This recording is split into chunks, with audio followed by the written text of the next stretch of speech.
All right. Fantastic. Welcome to the guide to the COVID-19 financial relief for individuals, pertaining mainly to real estate, especially real estate brokers. But we're going to cover a little bit. This is not a super deep dive, but this is a great starting place and a good place to start looking for and finding more like detailed URLs to go to in order to find your specific situation. So let's just get right into it.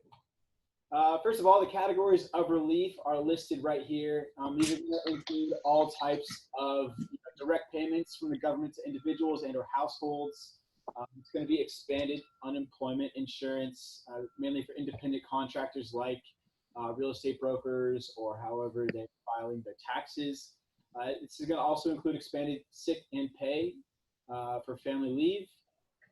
There's going to be some talk of no/low interest loans for small businesses to help cover things like payroll for your business while we are undergoing this time of kind of pandemonia. Some tax payment reliefs and deferrals, mortgage payment and foreclosure relief as well. Student loan relief is included in this, this issuance from the government, and then insurance premium relief as well. So here's a graphic. This is the idea or flow chart of which the program can kind of work. So if you're already approved for unemployment benefits, then you can file directly through this claim. If you're eligible or you believe you're eligible, like a contractor or you're out of work, then you apply to the Oregon UI claim under a little bit different URL. Exhausted, if you are thinking that you're going to be in this for longer or short, you go and just find out. I mean, you gotta kind of dive in for your particular situation. If you're not usually eligible for things like unemployment benefits, self-employed or 1099 contract workers, you have to apply for pandemic unemployment assistance, and this is what's coming soon.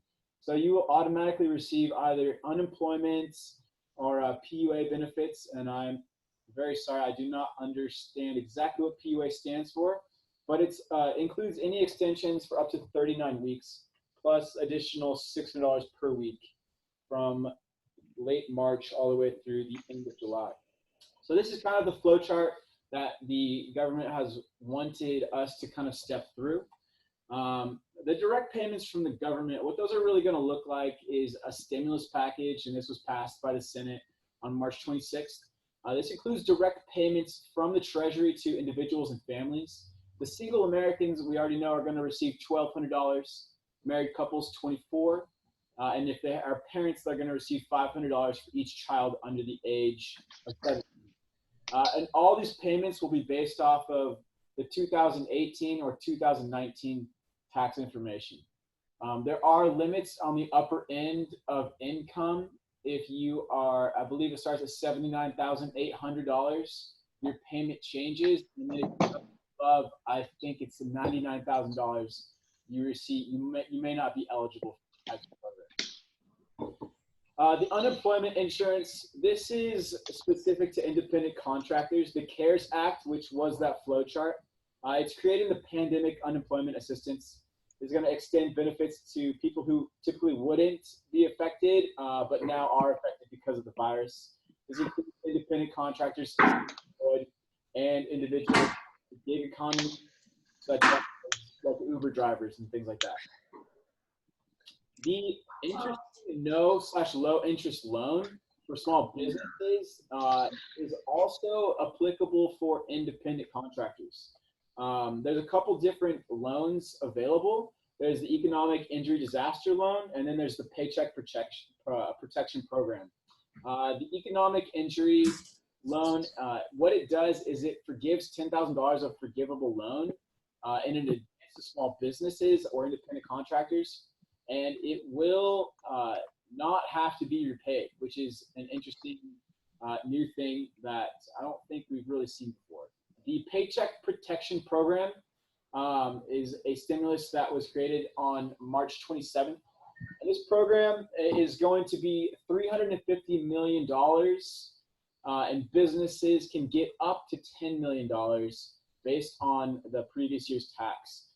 This goes to anything that might be included in business expenses, including payroll for employees and things of that nature. But a portion of the loans will be forgivable, but they will need to be paid back. Now, I've heard from a friend of mine in the law industry that if the loan is paid for up to, I think, 13 weeks, then the whole thing is forgiven. So it's interesting. It might be useful for anybody with that type of business to get into, but no low interest loans for small businesses, something interesting to think about. And finally, we've got mortgage relief.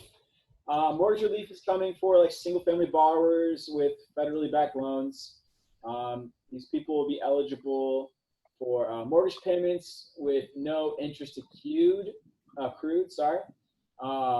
These no reporting to the credit bureaus of foreclosure actions for up to 180-day period. Multifamily borrowers who can't make their mortgage payments, they're eligible for up to 3 30-day delays in their mortgage payment. There's also a 60-day suspension on all foreclosures, federally backed mortgages.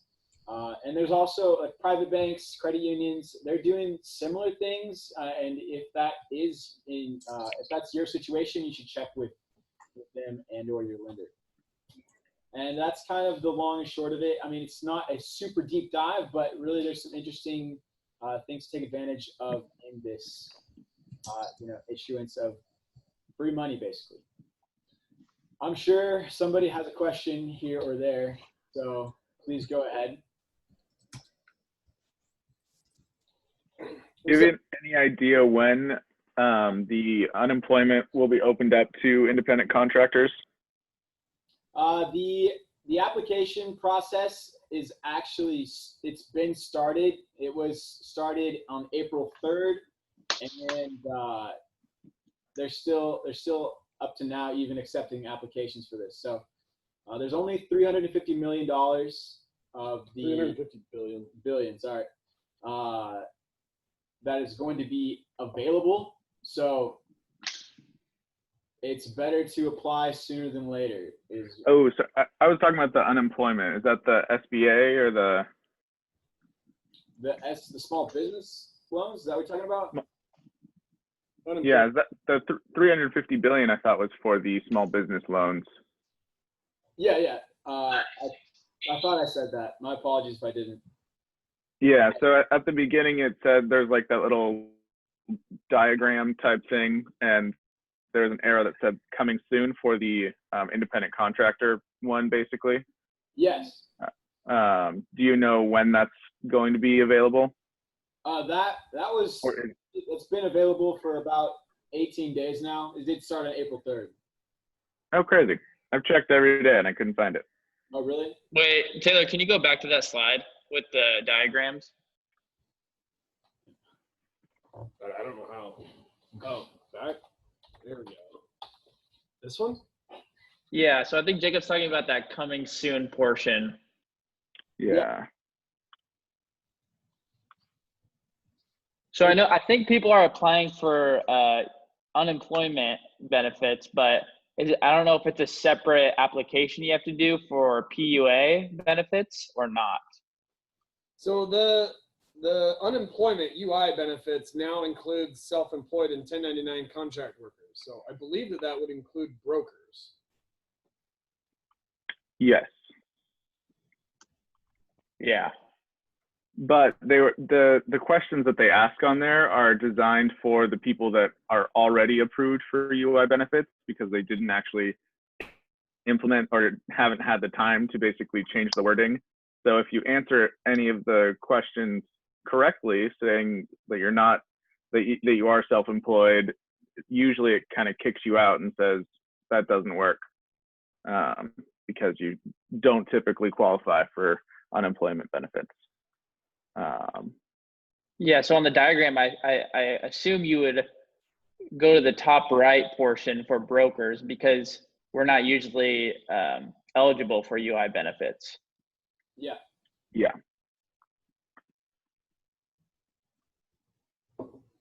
Yeah. Yeah, I don't know.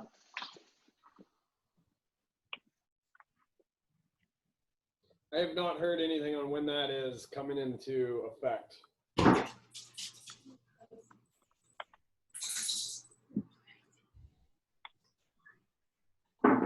All right. Any other questions? Good work, Taylor.